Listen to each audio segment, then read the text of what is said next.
जब शुरू करना बहुत आसान होता है, उसको खत्म करना बहुत मुश्किल होता है। क्योंकि जब चलाने वाली बात है वो तो एक पार्टी फैसला करे तो दूसरी को फिर डिफेंस करनी पड़ती है। तो जब खत्म करनी होती है तो फिर दोनों को बैठ के बहुत कुछ लेना देना हम्म। पड़ता है। तो इसलिए बड़ा मुश्किल हो जाता है जंग को खत्म करना। मगर अगर एक साइड जीत रही हो तो हम्म। फिर वो साइड जो जीत रही है, जंग जब खत्म भी होगी तो उनकी टर्म्स पे खत्म होती है। जो हार रहा है उसकी टर्म्स पे खत्म नहीं होती। इसीलिए अमन जब आता है तो अगर किसी लॉन्ग पीरियड के लिए तारीख में, तो वो उसी वक्त आता है कि जब एक साइड शिकस्त हो जाती है, दूसरी साइड जीत जाती है। फिर वो अपनी टर्म्स बनवाती है और फिर जंग नहीं होती। तो यहाँ तो सूरत हाल बड़ी कॉम्प्लिकेटेड है। क्योंकि यूक्रेन एक जमाने में सोवियत यूनियन का हिस्सा था, इसीलिए वहाँ बहुत से इलाके ऐसे हैं जहाँ रशियन बोली जाती है एंड सो ऑन। अब लोग भूल गए हैं कि यूक्रेन रशिया का वो सोवियत यूनियन का वो हिस्सा था जहाँ सबसे ज्यादा न्यूक्लियर इंस्टॉलेशंस थी और सबसे ज्यादा प्रोडक्शन थी टैंक्स की एंड स्टफ लाइक दैट। तो वो तो एक उनका होम बेस था, जो कि obviously after the breakup of the Soviet union वो अलग हो गया। और अब वो बिल्कुल नहीं चाहेंगे कि यूक्रेन जैसी जगह को इस इतना ताकत मिल जाए या इतनी प्रोटेक्शन मिल जाए कि वो रशिया को एज अ थ्रेट पोज कर सके। तो इसलिए आई थिंक आगे का जो रास्ता है बहुत ही तवील है और बहुत मुश्किल है। और अब ये हम सुनने में आ रहे हैं ना कि जी वो कह रहे हैं कि जी दिसंबर तक फिर कोशिश की जाएगी कि कोई सीज फायर किसी किस्म का हो जाए, कुछ प्रिलिमिनरी बातें जो है उसके ऊपर एग्रीमेंट हो जाए या ना हो। मगर बड़ी इंटरेस्टिंग बात ये है कि आपने देखा कि मुझे जो चीज नजर आई, एक तो बॉडी लैंग्वेज दोनों की, हम्म। आ, ऐसे लगता था ट्रम्प बहुत कीन है, बहुत एंक्शस है, और प्यूटन बड़ा रिलैक्स था। दूसरी बात ये थी कि ट्रम्प ने बड़े रेड कार्पेट ट्रीटमेंट दी है प्यूटन को।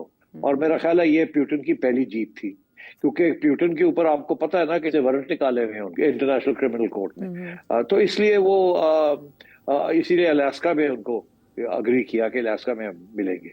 तो आई थिंक अब वो कह गया है कि अगली मीटिंग रशिया में होगी, मॉस्को में होगी। ये देखे, हालांकि ट्रंप ने उसके ऊपर हाँ ना नहीं की, हम्म। मगर उसने अनाउंस कर दिया है कि अगली मीटिंग होगी और वो हम चाहेंगे कि मॉस्को आए हम्म। Donald Trump. तो ये बहुत एक कॉन्फिडेंट किस्म का स्टेटमेंट है ये। हम्म। और तीसरी बात ये कि जो जो बात समझ आई है आयशा, जी। वो ये कि जब प्यूटिन आया है तो अपनी तैयारी करके आया है। हम्म। प्यूटिन कोई कागज नहीं है उसके हाथ में, कोई उसके हाथ में ब्रीफ नहीं है। अ, उसको सारी बातों का पता है। उसने आने से पहले कोई बयानबाजी नहीं की, अपना हाथ ही नहीं दिखाया। डोनाल्ड ट्रंप लगा हुआ है, एक हाथ दिखाता है, दूसरा हाथ दिखाता है, कभी ये करता है, कभी करता है, कभी वो करता है। तो डोनाल्ड हम्म। ट्रंप की जो गेम थी वो तो हम जैसे लोग भी समझ रहे थे कि डोनाल्ड ट्रंप चाहेगा क्या और करेगा क्या। हम्म। मगर प्यूटिन जो है उसकी तरफ से इतना भी इशारा नहीं था कि उसके जहन में क्या है क्या नहीं। जी। और वह एक ब्रॉड बेस्ड उनके फॉरेन मिनिस्टर ने बात की थी कि रूट कॉज, और वो रूट कॉज के ऊपर जो है वो ही लेके आया वो। हम्म। और जो खबरें जो मिली है वो यही है कि पहले आते साथ जब वो टेबल पे बैठे हैं तो ये शुरू हो गया हम्म। प्यूटन। वो हम्म। पूरी जो ब्रीफ थी उसकी जहन में, उसने वो पूरी पॉइंट वाइज अपनी ब्रीफ दे दी। उसके बाद तो डोनाल्ड ट्रंप के पास कुछ रहा ही नहीं बात करने को, जिसके अंदर उसने सीज फायर बिल्कुल खत्म कर दिया। जी। उसने तीन चार मोटी बातें की हैं जिसके बाद डोनाल्ड ट्रंप के पास कुछ कहने को नहीं था। पहली हम्म। बात यह कि जो रूट कॉज है उसकी तरफ जाया जाए। रूट कॉज तो यही है ना कि नेटो वहां तक पहुंच रहा है और वो is a direct threat to Russia. वो तो एक्सेप्टेबल ही नहीं है, जिसकी वजह से ये जंग हुई है सारी। हाँ। कि यूरोप और अमेरिका धकेल रहे थे यूक्रेन को कि आप नेटो का हिस्सा बनेंगे और ये होगा और वो होगा। उन्होंने कहा हम्म। जी ये नहीं होगा, ये हमारे हम्म। बॉर्डर पे नेटो नहीं आएगा। पहली बात। दूसरी बात उसने ये कही कि कोई सीज फायर नहीं, एक लॉन्ग टर्म पीस एग्रीमेंट हम करेंगे जिसके अंदर और कुछ चीज नहीं। तीसरी बात उसने कहा कि ये अच्छी बात है, डोनाल्ड ट्रंप ने पहले ही बात कर दी है, स्वॉप। स्वॉप का मतलब ये है कि जमीन हमें देंगे और इन रिटर्न कोई पीस होगी। मगर उसने कहा वो काफी नहीं है। स्वॉप जो होगा वो ये सारे इलाके जो है ये तो है ही हमारे पुराने, ये तो हम हम्म। लेंगे ही लेंगे। यहाँ तो लोग हैं जो रशियंस हैं, बोलते भी रशियन है, ये हमारे इलाके हैं और जी। ये तो हम लेंगे ही लेंगे। मगर आप जो हैं वो आप अपनी आगे से आपके पास कोई ऐसी सिचुएशन नहीं होगी कि आप हमें कोई थ्रेट पोस्ट कर सकें। नेटो में भी नहीं होंगे और आप आपकी फौज की जो है आपकी वो हमें थ्रेट नहीं पोस्ट कर सकती। And so on. तो मतलब है उन्होंने तो बड़ी clear cut long term piece agreement की तरफ वो जा रहे हैं। अब डोनाल्ड ट्रंप आया था कि जल्दी से मैं इनको कहूंगा यार तुम्हें ये जमीनें ले देते हैं और तुम अभी सीज फायर कर लो, बाकी बात जो है वो बाद में होगी। तो मैंने जैसे कहा था कि डोनाल्ड ट्रंप शॉर्ट टर्म के लिए आया है, वो लॉन्ग टर्म के लिए है, और प्यूटन ने अपनी बात मनवा ली, लॉन्ग टर्म की बात हो गई। अब डोनाल्ड ट्रंप वापस जाएगा, वो ही लॉन्ग टर्म के ऊपर करेगा। और उसके बाद ऑनेस्टली डोनाल्ड ट्रंप की जिस किस्म की पर्सनैलिटी है ना, वो लॉन्ग टर्म में काम ही नहीं कर सकता, वो तो शॉर्ट टर्म में करता है। ये मिल जाए, ये हो जाए, और अब बात आगे चलाओ और अपने नंबर लगाओ। और वो नोबेल प्राइज के पीछे पड़ा हुआ है। और ये जो है सारी बात, ये कोई जल्दी में होने वाली नहीं है। अगर इनका ख्याल है कि ये जल्दी में हो जाए और मुझे नोबेल प्राइज मिल जाए, ये होने वाला नहीं है। और ये अभी एक मीटिंग में भी नहीं होना। अभी तो डोनाल्ड ट्रंप ने जो रोल अदा करना है वो बड़ा अब और भी मुश्किल हो गया है। एक तरफ उसने यूरोप को अग्री करवाना है, दूसरी तरफ उसने ज़ेलेंस्की को अग्री करवाना है, तीसरी तरफ उसने पुतिन को अग्री करवाना है। It's not easy, it's going to be very difficult. और इसमें इतनी कुव्वत मैं समझता हूँ डोनाल्ड ट्रंप में इतनी हिम्मत नहीं है कि वो लॉन्ग टर्म को इस किस्म की नेगोशिएशन करे। उसका नेचुरल रिस्पॉन्स इसके ऑर्डर करो, अगर नहीं होता तो हट जाओ, पीछे हट जाओ। तो हाँ, तो मेरा ख्याल है कि ये इतनी आसानी के साथ डोनाल्ड ट्रंप को नोबेल प्राइज नहीं मिलेगा। ठीक, नेचुरल रिस्पांस की आपने बात की, तो अमेरिकन प्रेसिडेंट इससे पहले जब जिससे मिलते रहे, ज़ेलेंस्की की सबसे बड़ी जो मुलाकात हमारे सामने है वीडियो में कि उनके साथ वो कैसा सलूक कर रहे थे वहाँ बैठे। लेकिन प्रेसिडेंट पुतिन उन्हें सीज फायर को से हटा के पीस एग्रीमेंट की तरफ ले आए। फिर आपने कहा कि सारी बातें पुतिन के पर्सपेक्टिव से सामने आई हैं और इस्टेब्लिश हुई हैं, लेकिन इसे 10/10 भी कह रहे हैं प्रेसिडेंट ट्रंप, और वो प्रोडक्टिव भी कह रहे हैं। इससे 2 दिन पहले वो रशिया पे सैंक्शंस लगाने का कह चुके हैं, बट न्यूयॉर्क टाइम्स कह रहा है no deal and no consequences even for Russia. इसकी क्या वजह हो सकती है? क्यों इतने वीक साबित हुए ट्रंप, और क्या ये ब्लो है उनके स्टेचर को, ये मुलाकात?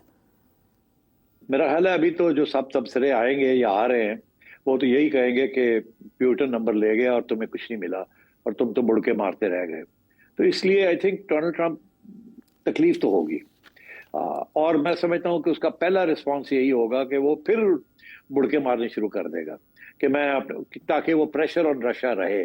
तो इसलिए इम्पोर्टेंट है क्योंकि वो इंडिया वाले शायद सोच रहे हों कि इनकी जल्दी से डील हो और हमारे ऊपर जो पाबंदियां हैं या जो टैरिफ्स लगाए जा रहे हैं वो फिर उतार दिए जाए। मगर वो अभी होने को नहीं जा रहा फौरी तौर पे, वो तो वक्त लगेगा और that is part of the peace deal.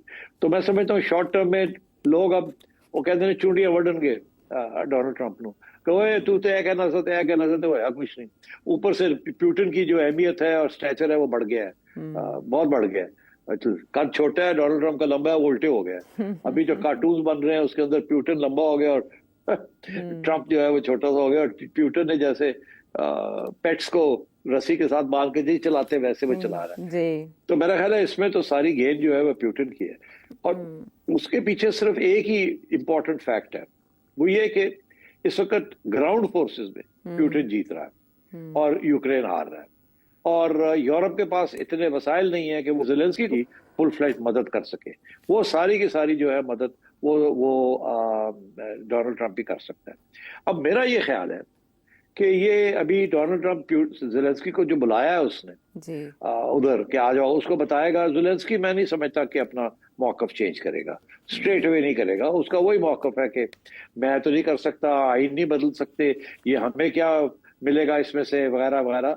और वो सहारा लेने की कोशिश करेगा यूरोपियंस की। दूसरी बात ये कि यूरोपियंस जो हैं वो भी अभी इस वक्त थोड़े से टफ हो रहे हैं कि हमें इंक्लूड नहीं किया गया, हमारी सिक्योरिटी का मसला है, अमेरिका की सिक्योरिटी का तो मसला नहीं है, रूस तो हमें थ्रेटन कर रहा है, and so on and so fourth. और वो भी अब शोर पाड़ रहे हैं, हम तो अपने डिफेंस एक्सपेंडिचर्स बढ़ा रहे हैं, अमेरिका नहीं देता, ना दे हम देंगे, और अभी तो हम तैयार। तो वो भी अब गन डालेंगे, इसमें कोई शक नहीं।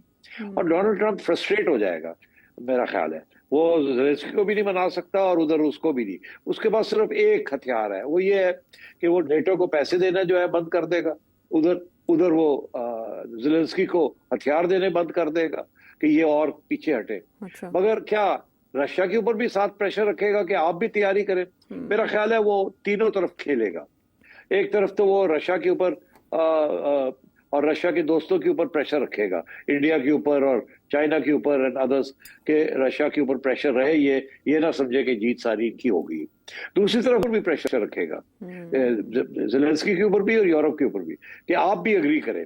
बिकॉज देखिए ये बहुत बड़ी हार होगी डोनाल्ड ट्रंप की अगर ये मामला तय ना कर पाया, बिकॉज उसका सारा एजेंडा यही था कि फॉरएवर वॉर्स को मैंने खत्म करना। जी। क्योंकि इंडिया पाकिस्तान की तो कोई खास बात नहीं थी, वो तो किसी वक्त फिर गड़बड़ हो सकती है, जैसे नरेंद्र मोदी बातें कर रहे हैं वो तो फिर किसी वक्त वो भी हम डिस्कस कर सकते हैं। और तो इसलिए मेरा ख्याल है डोनाल्ड ट्रंप जैसे कहते हैं ना एक वुंडेड किस्म का टाइगर होगा, वो अब तीनों तरफ अपना प्रेशर डालने की कोशिश करेगा कि आप ताकि उसके लिए कुछ इसमें से जीत निकले। But it's going to be a long haul, ये कोई आसानी के साथ ये मसला नहीं हल होने वाला। लेकिन रूसी सदर ने टाइम बाय कर लिया, इससे वो क्या फायदा उठा सकते हैं? रूसी सदर जो है वो इस वक्त अपनी फौज को कहेगा कि और पुश करो, निकालो इनको इस इलाके से, उस इलाके से, ये इलाका भी कब्जा करो। जितने इलाके वो ज्यादा कब्जा करेगा अपनी फौज के जरिए, उतनी उसकी पोजीशन स्ट्रांग होती जाएगी और वो ये करेगा। और उधर से ज़ेलेंस्की अब अमेरिका को कहेगा कि देखो हमारी पोजीशन और कमजोर होने जा रही है, हमारे पास हथियार दो हमें। और उधर यूरोप कहेगा कि पैसे दो नेटो के लिए, हम भी कुछ करना चाहते हैं। अच्छा। तो डोनाल्ड ट्रंप इस किस्म के प्रेशर में आएगा, मगर जैसे ही रूस की पोजीशन ज्यादा स्ट्रांग होती है तो डोनाल्ड ट्रंप की पोजीशन कमजोर होती जाएगी। So I think it's going to be a difficult act to follow. हो सकता है कि ये प्रेशर डालने के लिए ज़ेलेंस्की को वो और हथियार दे दे कि ठीक है लड़ो फॉर द टाइम बिंग, ये ना हो कि बिल्कुल ही वन साइडेड हो जाए।